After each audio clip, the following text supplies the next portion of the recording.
Hi, I'm Michelle Shepard, host of Uncover Sharmini from CBC Podcasts. In 1999, 15-year-old Sharmini Anandavale disappeared on her way to a job that police believed didn't exist. 4 months later, her remains were found in a wooded ravine. I revisit the case that has stayed with me for over 20 years, ever since I first covered it as a cub crime reporter for the Toronto Star. You can find Uncover Sharmini on CBC Listen or on your favorite podcast app. This is a CBC podcast.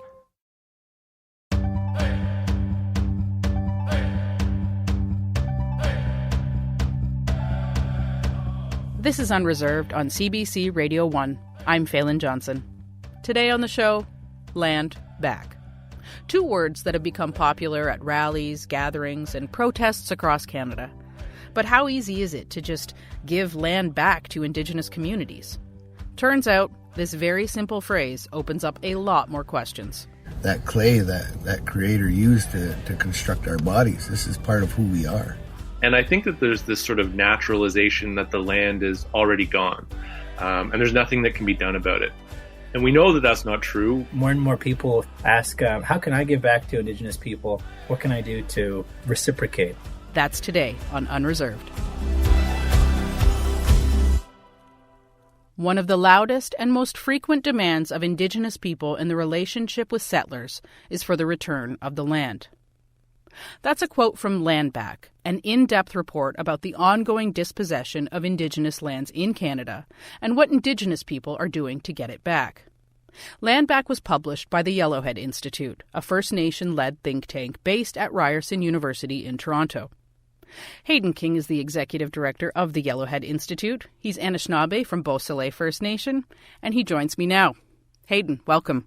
Hi, Phelan. Nice to be here. Nice to have you. So, why did you want to write this report? You read the quote. It's this very long demand by Indigenous people. Maybe the loudest demand in a relationship with Canadians has been for land restitution, for honoring treaties, for getting the land back. And I think every generation or so, this demand results in conflict. And I think that we could sort of see that coming.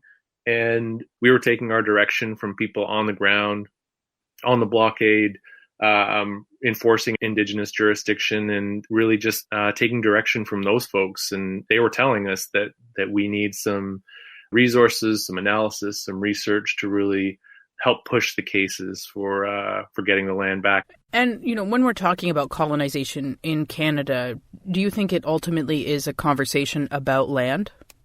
Colonization has many facets. It's wide-reaching and affects every aspect of our lives as Indigenous people. But I think, you trace all of the policy areas or all of the areas of life in the relationship between Canadians and Indigenous people, and they all sort of go back to the same place, which is back to the theft of land and the dispossession of Indigenous people from the land, and all the sort of socioeconomic challenges that we see in contemporary Canada. I think they all go back to that point. And I know that there are some instances of communities actually getting land back, and you sort of point to those in the report. Can you tell us a bit about that?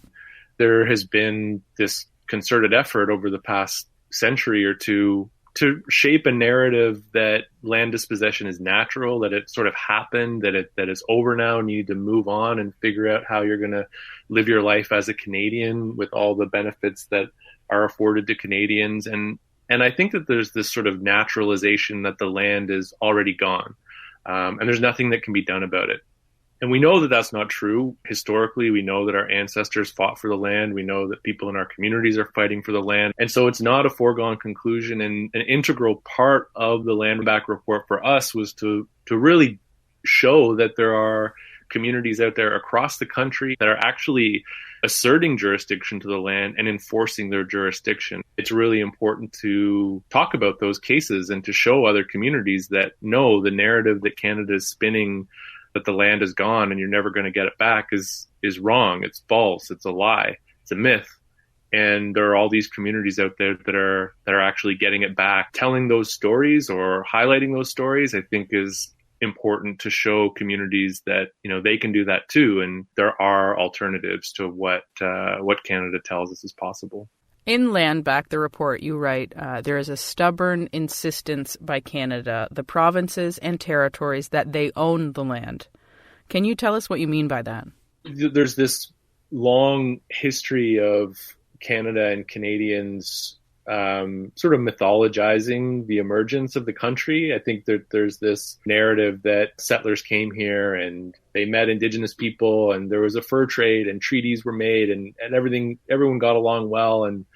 And out of those treaties, Indigenous people agreed to give all the land to Canadians. And, next thing you know, there's this country and all these provinces and that's that. But that's not the story that Indigenous people know. The story that Indigenous people know is settlers coming and tricking Indigenous people, negotiating treaties, and then writing down versions that weren't agreed to in the text of those treaties. And there hasn't really been an effort by Canadians to grapple with this deceit that was really the origin of the relationship. And we have mountains of evidence, whether it's the recorded versions of the oral negotiations of treaties or written versions of treaties that were written at the time of treaty negotiation, that tell us that Indigenous people never accepted this deal. And so we have this country that wrote itself a constitution that empowered itself to expand westward and empowered itself to create legislatures and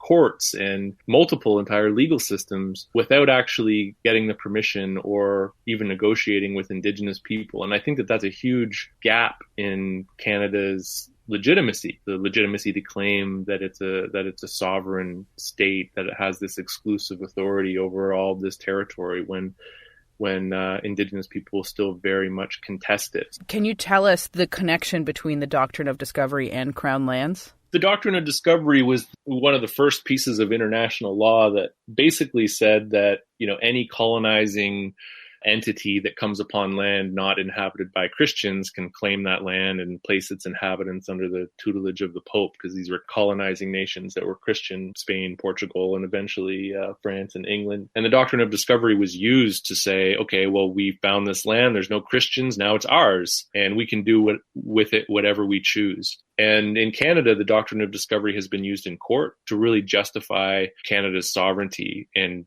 jurisdiction here. And so when Canada established itself and established its borders and carved up the land, it really did so on the basis of yet another lie, this lie that Indigenous people didn't have any government or law or jurisdiction. And the doctrine of discovery was really used as the basis for asserting and establishing Canadian sovereignty. And then from there, you have constitutionalism, you have the creation of the provinces, the division of power between provinces and the federal government. And Crown lands are a product of that division, whereby provinces assumed jurisdiction over lands and resources to do with what they want. And in a contemporary Canada, we see that those provinces and territories like to use that Crown land to give it to mining companies and oil and gas companies and timber harvesting companies. And so there's this tension between what's the national interest for Canadians or the public interest and the interests of Indigenous people. And so there's this really significant conflict over not only who owns the land, but who has the right to make decisions over the land and what happens when those decisions are competing with each other. So injunction. I feel like that's a very natural lead into the word injunction. It's a term that is coming up more and more and more in the context of how Indigenous people are dispossessed from the land. Can you explain to us what is an injunction and why should we be paying attention to this term? An injunction really in simple, basic terms are an order. The injunction is a tool, a legal billy club, as has been stated by Art Manuel, to get Native people off of the land. Let's take an example of a natural gas pipeline going through the province of British Columbia. A First Nation that may not agree with that pipeline going through their territory, they take issue with that and decide the only way to enforce their law is to stand in front of that pipeline. Well, the injunction is a way to break the impasse. It's the tool that Canada has empowered itself to use against Indigenous people to get them off of the land. Judges grant injunctions to companies who, quote unquote, have a rightful claim to mine or harvest timber or build pipelines. and then the police have to enforce that order.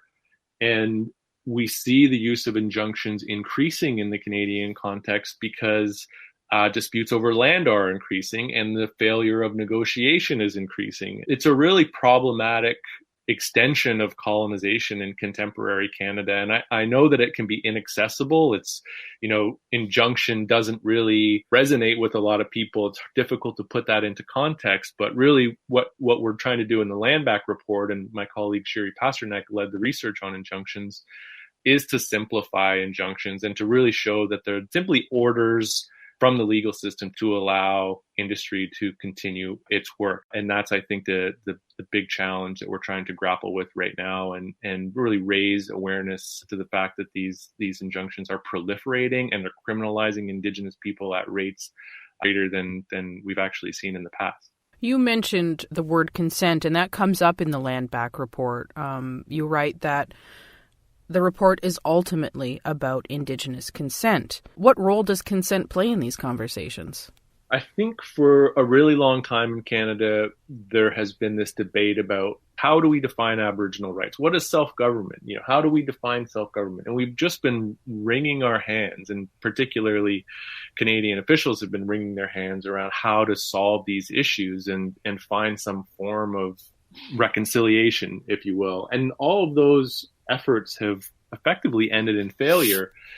But more recently, we've seen the principle of free, prior, and informed consent, or just consent generally, emerge in Indigenous policy circles and on the ground as the real solution, as the framework for how we can relate to each other in ways that are reciprocal and just. But basically, the argument that we're making, and the argument that has been made by others, is if you're going to go into Indigenous territories, whether it's a treaty or non-treaty area, let's just work to get the consent of the Indigenous people affected. And those communities can define what consent means to them. If we use that principle of consent, we sort of unlock the conversation around self-government, and we unlock the conversation around Aboriginal rights, and we move towards something that resembles, maybe on one spectrum, shared decision-making, and on another spectrum, Indigenous jurisdiction. When we say that consent is central to this conversation and central to Land Back, we wanted to be productive and constructive and say, not only is all this dispossession happening, and here's why it's happening, and how it's happening, but here's a solution to it. Here's how we can move forward together. Here's a form of a relationship that can really lead to hopefully that reciprocity that we've been seeking for so long. You spent a lot of time looking at how Indigenous communities are getting their land back. What are some of those ways? There are a lot of different ways. I think that the strategy that we most often hear about, because it gets the reporters to the community, is the blockade or the reoccupation. And I think that is a legitimate and powerful tool that communities have deployed to get the land back. And in the report, we look at the Sipwetmek Tiny House Warriors, Unistoten Healing Center, Nimkiashkabong in central Ontario. And all of these are sort of case studies that point to this one particular strategy of just physically reoccupying the land. But there are others, too, that may be less provocative. And those include things like environmental assessment and monitoring. So it's sort of a dry term, but basically communities getting out there and saying, okay, well, you want to propose this pipeline. We, let's say the Tsleil-Waututh, are going to do our own environmental assessment of that pipeline using Indigenous knowledge and, incorporating Western science to make the case that the pipeline is bad for the environment. So there are all these examples where communities are actually getting out on the land. They know the land. They know how the land is being affected by development, and they're using that in court, in negotiation, to assert their jurisdiction. And then there's also cases where communities are coming up with their own consent protocols or their own permitting protocols. So there's a lot of examples of this. And we see more and more examples of this across the country, and we see more and more of those examples being effective. Hayden, thanks so much for talking with us today. I feel like every time I talk to you, I learned so much. So thank you. Thanks, Phelan, and happy to be here. Hayden King is the executive director of the Yellowhead Institute, a First Nations-led think tank based at Ryerson University. To learn more about the Land Back report, you can head to our website, cbc.ca/unreserved. I'm Skylar Williams. I'm from Six Nations. Currently residing at 1492 Landback Lane for the last 178 days today.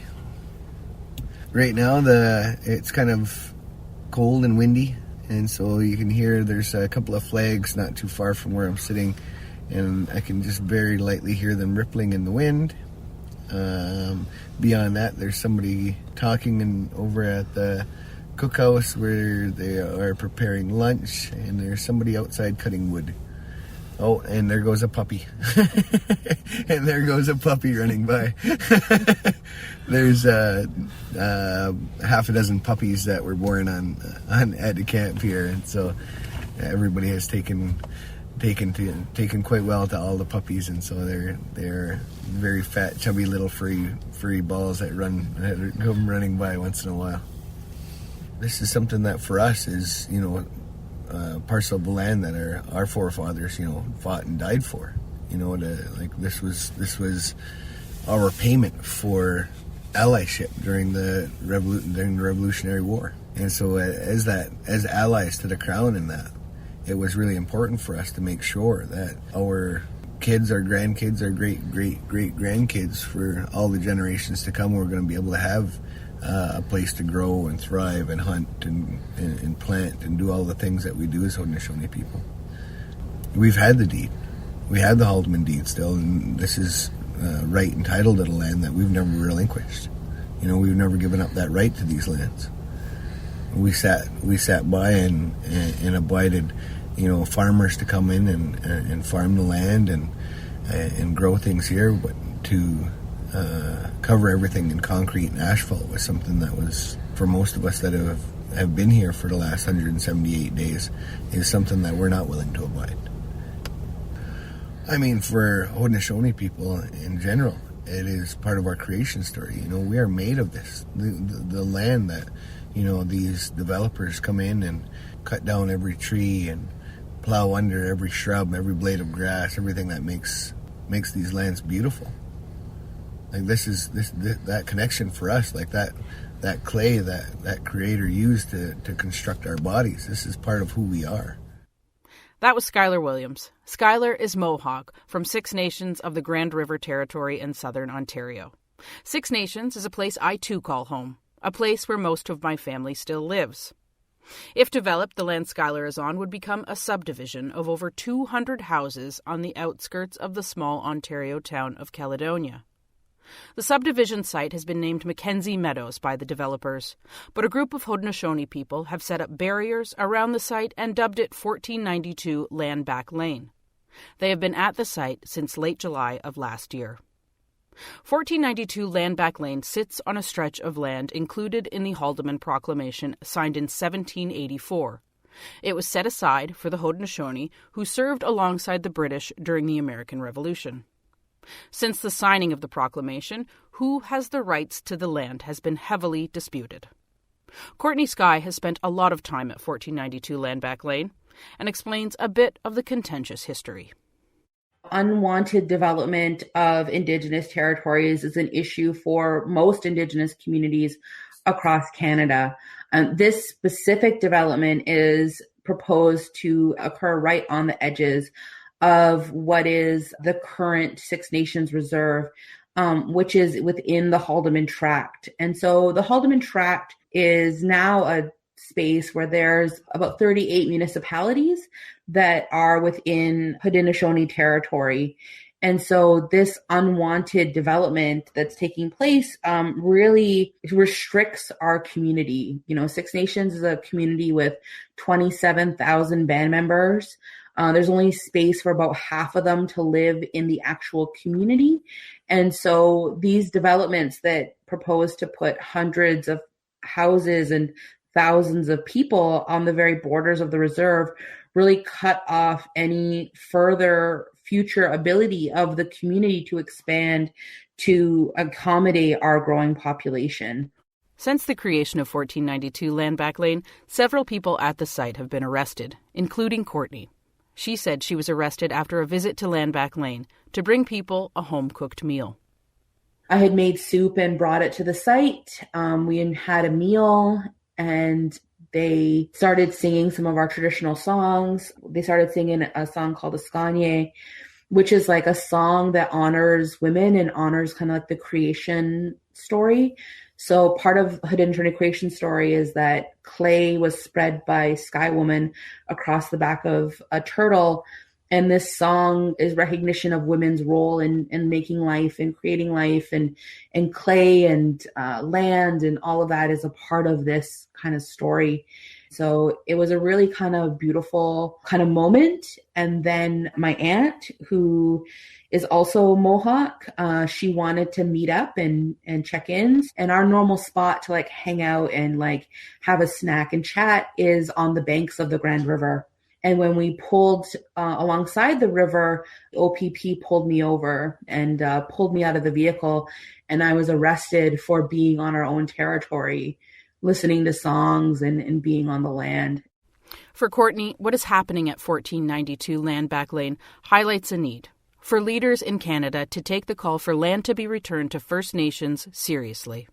I think it's really, frustrating to continue to see, leaders drag their feet like Carolyn Bennett and Mark Miller, who are refusing to kind of and deal with what actual nation to nation is, to deal with actual reconciliation, to actually deal with some of these like historic land theft issues and actually acknowledge that Indigenous peoples need land back and they need to be able to define what community is for themselves to actually overcome some of the like most dire consequences of colonialism that continue to impact our communities, like missing and murdered Indigenous women, like our, rampant suicide crises that are in community, and to deal with just the overwhelming kind of levels of poverty in community. Courtney Sky is one of the organizers of 1492 Land Back Lane, a camp set up to prevent the development of a stretch of land on the Haldimand Tract. 1492 Land Back Lane is just outside of Caledonia, Ontario, which is an hour and a half southwest of Toronto.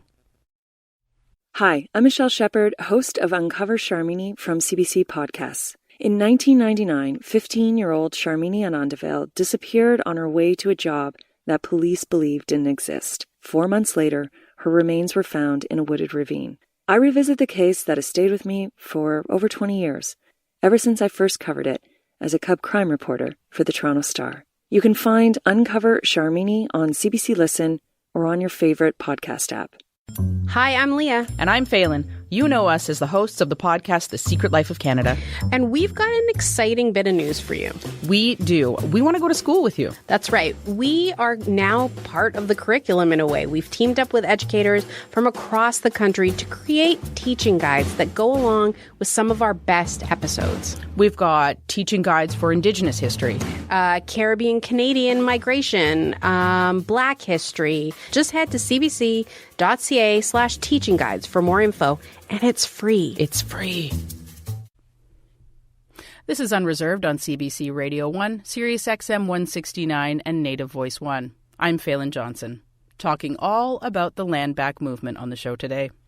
Molly Swain and Chelsea Val imagined their ideal future on their podcast, Métis in Space. And for them, any Indigenous future includes land back. The two Métis women from Alberta started a fundraiser to buy land in the area of Lac St. Anne near a Métis community. Their goal was to raise $250,000 in 2 to 3 years. They got the money in 3 months.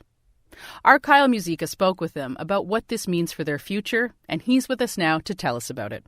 Hey, Kyle. Hey, Phelan. So how did this all start? So Chelsea Val and Molly Swain were living in Montreal when the idea first came up. But it wasn't really mobilized until after they moved back to Edmonton. So Val had just finished up a big project and was looking for a new project to start. And Swain was in the middle of her master's work at the University of Alberta, but thought by the time they would get the money, it'd be doable. But Swain says they decided to go forward with that in mind, not knowing that major help was just around the corner.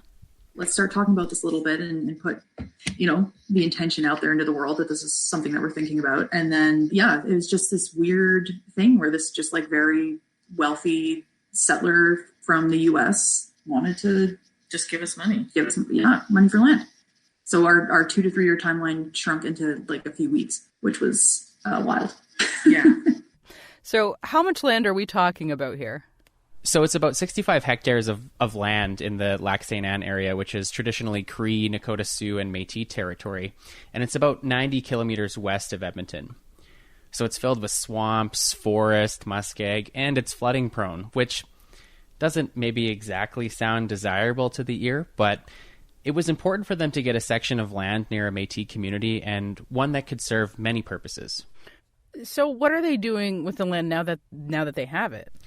So they announced ownership of the land back in October of last year, and since they acquired it, they were looking at how best to ensure that land stays in the hands of Indigenous people and can't be taken away. So they ultimately avoided charity status due to the regulations around being too political and decided to put the land in a trust. And Swain says once folks are able to get together again, they'll start more of the work that they intend to do. What we're hoping to do with our little piece of land back is to build relationships, both like sort of in the rural area that we're in, but then also bringing urban-based people, like especially Black and Indigenous people of color, out onto the land and building those relationships there as well. So they aren't quite sure what it will look like yet. They are very busy, plus, pandemic. But in the future, they want to allow Indigenous scientists to come out and study the land. And they want to create methods of food security too. But more immediately, they are hoping to do two things: build a water well and an access road, because the land is currently not accessible by road. So lots of big plans. Is the person who gifted them the money to buy this land, are they going to be involved at all? So according to Swain and Val, no, which is a crucial part of land back, they say. They talk about how land ownership and property are all bound up in colonialism, and that the way society operates is that many people expect some sort of return for their generosity. But that's not how Val and Swain see land back operating. They say it has to be no strings attached. And I think we're going to see it more and more as land back becomes a bit more legible to the mainstream. They're going to insist on all sorts of strings attached. So some of the things that I've seen that haven't worked out so well is where a farmer may say, yeah, okay, this group, this nation can use this land, but maybe they don't like how they're doing it, or they think that it's not traditional enough or whatever. And then they deny them access, right? So or you have a donor who's like, well, I want to come and, I want to be on your board, or I want to come and see the land, and I want to, Like, we don't want that kind of involvement, because that could end up being more headache than it's worth, right? So what does the future of land back look like to them? Well, as we've been getting into all throughout this show, there are pockets of land back happening all across Turtle Island. And none of them are all expansive or huge swaths of land, and each of them seem to be a little bit different in their own ways too. But holistically, Swain says the land back movement is all connected. Land back really only becomes a movement when we're all talking to one another, because obviously different sorts of land-based projects and land reclamation projects and stuff have been ongoing for decades, right? Centuries. But, I think what's interesting about the present moment is seeing online in these social media spaces, people coming together and not only sort of talking about materially what they're doing, but also creating, a sort of semi-cohesive sort of theory around it. What is the purpose of land back? What are we trying to do with this? Because again, it's not just buying land and whoop-de-doo, we have land now. It's, it's about how do we sort of take these little pieces and these little opportunities to create work in solidarity with one another through this sort of multinational movement. So this seems like an example of land back really working. They raised the money, bought the land. It's kind of a fairy tale ending.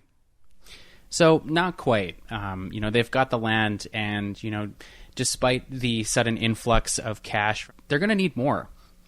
They need more money to carry out the community building that they have planned, and they need to raise more money and more funds to build the infrastructure needed to do so.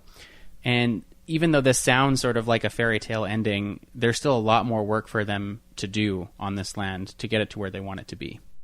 Well, thanks so much for sharing that story with us, Kyle. Thanks, Phil. Appreciate it. For more information on Swain and Val's Land Back Project, visit our website, cbc.ca/unreserved.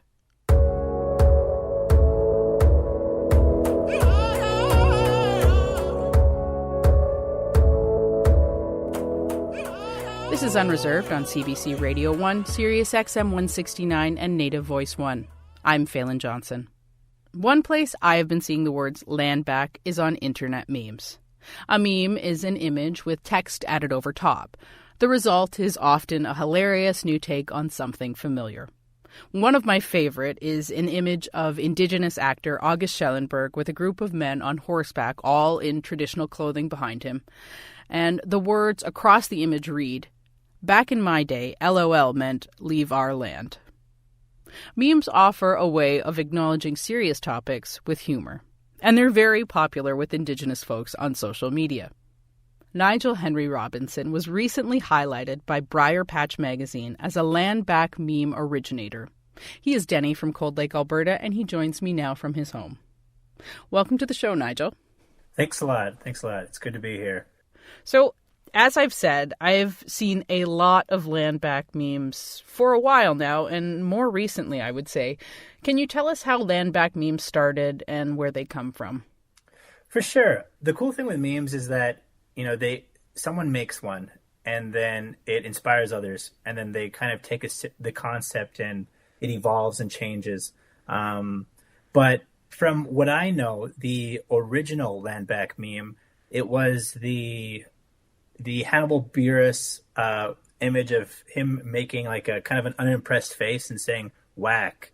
And the way it was explained to me was the original creator, who I know to be Arnold Telfeathers, he was looking at it and he was like, whack, whack, whack, back, land back. And then so he just the original one was just that image and it said land back. And Arnell said that he's told me that meme, it didn't actually go that far, but then other people saw it, were very excited by it, and started to remix it and add that phrase to a whole bunch of different images and pop culture imagery, and it blew up. And all kinds of different memers got their hands on it, like Decolonial Meme Queens, myself, my late cousin Dad Fights, all kinds of really great memers just hopped on top of it and started remixing it.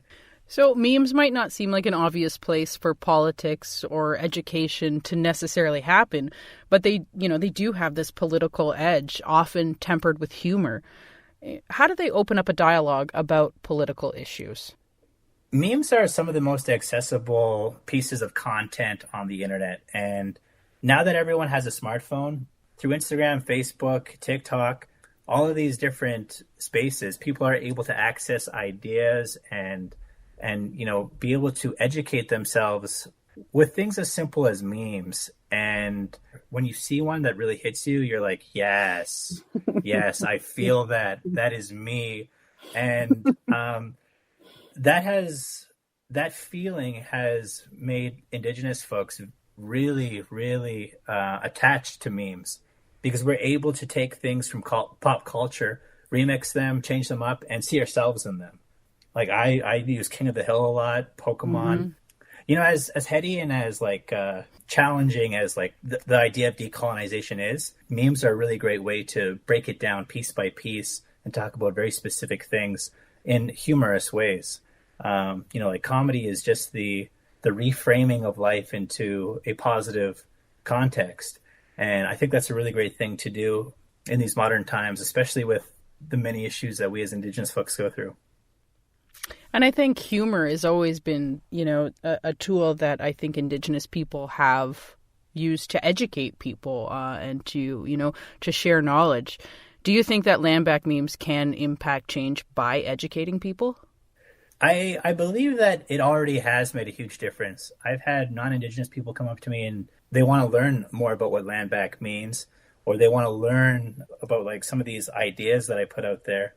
And for young folks, I believe that, these young people who live in the inner city or on the res, who don't have access to these university educations or, a deep understanding of what has happened in their community. These memes are a method of learning about what has happened and, why they may not have clean water, why they have, alcoholism running through their family so powerfully. And it does it in a way that is fun, a lot of the people who make memes, they're people who have fought on like the front lines and have gotten arrested and have done all kinds of incredible work. So these are very creative internet people, but they're also people that show up to front lines and put their bodies in the way to try to, stand up for the rights as Indigenous people and for the land and water. So how does something fairly innocuous or sometimes silly like a meme give voice to community, a community that often feels like they're not being heard in political spheres or by people with power? I think that the spread and the popularity of movements that kind of, they can spread very far to non-Indigenous people, and they can kind of start to normalize the ideas of Indigenous people being able to hold sovereignty over their own lands and territories. Without us putting ourselves out there like that, and trying to break through to the general public, our voices won't be heard. And because we've been very successful in making ourselves heard, a lot of people know about land back now that have not heard about it, and a lot of people who are not Indigenous, they're open to it. More and more people throughout the months as they pass ask, how can I give back to Indigenous people? I have some land. What can I do to pass that on? What can I do to reciprocate? Because people have, like, the Canadian populace has to give back to Indigenous people, because Canada is built on the backs of Indigenous people and Indigenous land, and Aboriginal right and title being the bedrock of our so-called laws and treaties and everything else. Well, thank you so much for taking the time to talk to us about that. I think memes can feel like something that are just a light and fun internet thing, but really when you scratch the surface, you uncover just how powerful they can be. Absolutely. It's like that meme of the iceberg and then the iceberg underneath it. It's much bigger. There's a lot to it. Mm-hmm. Thank you. Nigel Henry Robinson joined me from Alberta. If you want to take a look at a few memes, head to our site, cbc.ca/unreserved. This is Unreserved on CBC Radio 1, Sirius XM 169, and Native Voice 1. I'm Phelan Johnson. Back in September, a First Nation in Nova Scotia launched a controversial lobster fishery, anchored to a historic Supreme Court ruling known as the Marshall Decision. It affirms the right of the Mi'kmaq to operate and earn a livelihood from the ocean. It has been 21 years since that decision, one that has been debated and discussed at the government level and down at the water's edge. While the Mi'kmaq have stopped fishing for the winter, the issue hasn't been resolved. CBC Indigenous reporter Nick Maloney is here with me now from Halifax to tell us more. Welcome, Nick. Well, Leewin, Phelan, how are you? I'm good. Good. So we're talking about the importance of land back on the show today. In this case, it's more about water and fishing rights, which grew especially heated a few months ago. What was happening? Right, so this fall was pretty dramatic in southwest Nova Scotia. What that looked like was extreme property damage, a huge lobster storage facility, a lobster pound, and a transport van burned to the ground. Angry mobs by the hundreds threatening and facing off with Mi'kmaq fishermen there in equal numbers. Dozens of arrests, weeks of fruitless, ultimately government discussion, politicking. Just like the rest of 2020, it was an unprecedented time in Mi'kmaq territory. And what unfolded was essentially the culmination of those 21 years. Since the Marshall Decision in 1999, and the fact that the Mi'kmaq right to fish hasn't been adopted into today's fishing regulations. So for those of us not on the details of the Marshall Decision, can you explain what the significance of it was and what it was about? So in 1993, Donald Marshall Jr., a Mi'kmaq harvester from Member 2 First Nation, was charged for fishing and selling eels outside of the federally regulated season. He maintained that the 1700s peace and friendship treaties allowed him to do so unhindered. And he fought those charges for 6 years. He lost in the lower courts, but ultimately the Supreme Court agreed with him. Those peace and friendship treaties, signed by the Mi'kmaq, the Wolastoqiyik, and the Beskota Magadi, and of course the British Crown, they affirmed the existence of Aboriginal title. that unlimited access to the land the First Nations had prior to colonization. And the Marshall decision by the Supreme Court upheld those treaty rights. So there's Aboriginal title, the treaty rights, and they led to the Marshall decision. But the treaty rights were never included in any legislation related to the fisheries and oceans regulations, which has created a puzzling, frustrating situation for the Mi'kmaq. If Donald Marshall Jr. was alive today and went fishing to make a moderate livelihood again, he could still face the same charges he was acquitted of 21 years ago. Which brings us to what happened in the fall of 2020, when Sipekne'katik First Nation decided that they were tired of waiting for the federal government to grant them permission to exercise their right to the land and water. What happened? By launching their own modest, quite small lobster fishery on the north shore of Nova Scotia in a place called Saulnierville, Sipekne'katik was simply legitimizing their already constitutionally protected right to make a living by harvesting lobster. And the community says it established their fisheries management plan based on DFO's own regulations.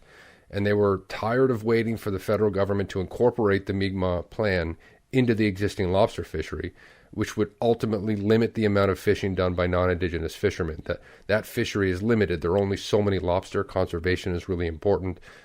Ultimately, non-Indigenous fishermen would lose their licenses. And so instead of waiting for the federal government to figure all of that out, how that would happen, the community simply launched their fishery legally by the treaty right alongside the existing fishery.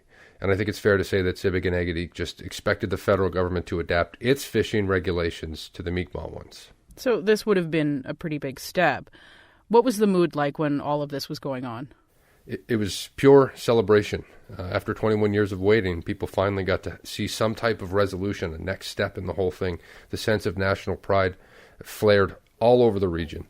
And that's because the cultural practice of Indigenous communities in this region, the Mi'kmaq, the Wolastoqiyik, the Inuit, they've been tied to the land and sea for thousands of years, and colonization changed that dramatically. And these communities have long insisted on their sovereignty and right to self-governance on the land and water. Of course, that includes the fishing rights. So I think that the idea that this fishery was an act of absolute self-determination and self-governance, not a negotiation with the federal government, is really symbolic. Essentially, the Mi'kmaq were actively reclaiming what has always been theirs by Aboriginal title, by the treaty right, but actually not incorporated into Canadian legislation. And this is a necessity for the harvesters. Before and since the Marshall decision, the Mi'kmaq have always fished in this region. But prior to these new moderate livelihood fisheries, they'd rarely been given agency by Canada in how they did it. And I guess still, if the negotiations are still taking place, they still haven't been given any agency by Canada.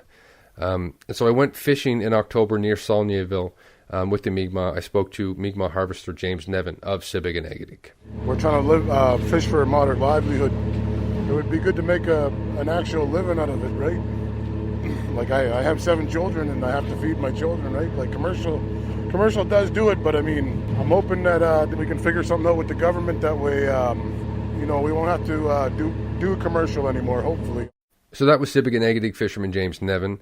Like many other Mi'kmaq harvesters, he's been working happily in the commercial fishing industry for many years, but he'd rather be fishing by his nation's inherent right, by their own rules. And since this began, other communities in the Atlantic region have come out with their own self-regulated fisheries as well. How was all of this, how has it been received? So, yeah, there have been fisheries in Bodlatek, Listugush, Membertou, Pictou Landing, and the waters have been rough, to say the least. The commercial fishing industry in this region has a long history, too. As long as settlers have been around a Mi'kmaq, they've been fishing. So the non-Indigenous fishers have long seen the Mi'kmaq attempts to make a livelihood at sea as a threat to their own established livelihoods. So those tensions run really deep and on both sides of the issue. For the Mi'kmaq, in a way to resist any further infringement of their, again, constitutionally protected rights, and for the commercial fishermen to preserve a way of life that they've fought to maintain. So both sides agree in the end, either way, that the federal government, they're the ones that should be held accountable for correcting or sorting out this historic lack of access the Mi'kmaq have had to the land and water. And Nick, something significant happened in November when a coalition of Mi'kmaq took part ownership of a non-Indigenous owned seafood distributor called Clearwater Seafoods. Did this change anything? Yeah, for generations in the future, it could change everything. but it's actually not directly connected to the moderate livelihood fisheries, or so the chiefs say. There's a bit of a misconception about that. Clearwater Seafoods is the largest shellfish producer in North America, so this deal was historic, worth $1 billion. The chiefs involved, Chief Terry Paul of Member 2 First Nation here in Nova Scotia and Chief Mizelle Joe of Miawbigek in Newfoundland and Labrador. They said the deal certainly wasn't just signed on a whim as a result of the controversy surrounding the moderate livelihood fisheries. It just happened at the same time. I spoke with Chief Joe about the deal this week. He said that while it will take some time for the Mi'kmaq to start seeing returns on this investment, it comes with a lot of other opportunities for economic development and growth for their community. We started this process of buying into the Clearwater company some time ago.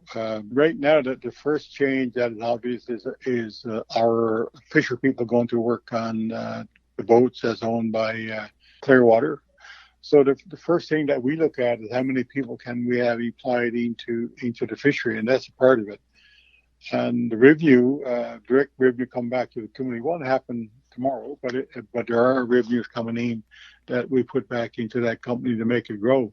And the other part of that is to build, for the generations to come. It's not for something right today, but for the generations. That was Chief Mizelle Joe of Miawbigek First Nation. And Phelan, in terms of land back, reclamation of traditional territory, Chief Joe isn't reflecting too much on any symbolism behind this deal. It was kind of coincidental that it all went down at the same time. And as we talked about, the Mi'kmaq have long been denied or criminalized, at least, for accessing the land and water by their inherent right or title to it. But their connection to the land is synonymous, essentially, with Mi'kmaq culture and tradition, their identity. So Chief Joe said that the Clearwater deal is just like a modern expression of that idea. It's always a balancing act in modern times to maintain your Indianness, if you want to call it that, or your cultural identity, but at the same time put one foot into the modern day world. I think our role here as Chief and Council is to maintain that identity, but allowing at the same time our young people to go off to work in different areas of the world. But our heart of our community is the culture that we have and have always had. So if we maintain that, we're doing what we set out to do. And that's the important part. We shouldn't hurt our identity by doing those kinds of deals, doing those kinds of partnerships. At all times, it's got to be cultural identity, Mi'kmaq language, history got to come first above all of that. So that was Chief Mizelle Joe of Miawbigek First Nation again. He and Chief Paul of Member 2 say investments in natural resource sectors like the commercial fishing industry can provide First Nations the self-determination that they've been fighting for decades. The employment, the revenue sharing, political power, the responsibilities that they're taken on for environmental stewardship in the offshore fishery, all of these combined together, perhaps they look like modern land back. Nick, thanks so much for breaking down what is an incredibly complicated story for us. I really appreciate it. My pleasure. Thanks so much, Willie. Nick Maloney is a reporter with CBC Indigenous. He joined me from Halifax. With the precedent set, other First Nations in Nova Scotia are keeping an eye on how this partnership with Clearwater Foods works out. Depending on how quickly or how large the fisheries grow, the Mi'kmaq may very well change the Canadian North American commercial fishing industry as we know it.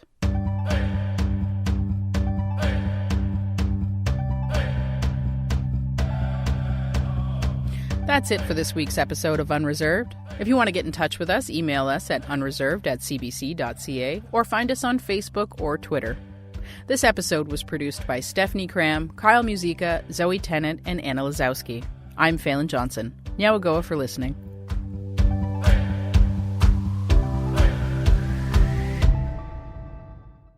For more CBC podcasts, go to cbc.ca/podcasts.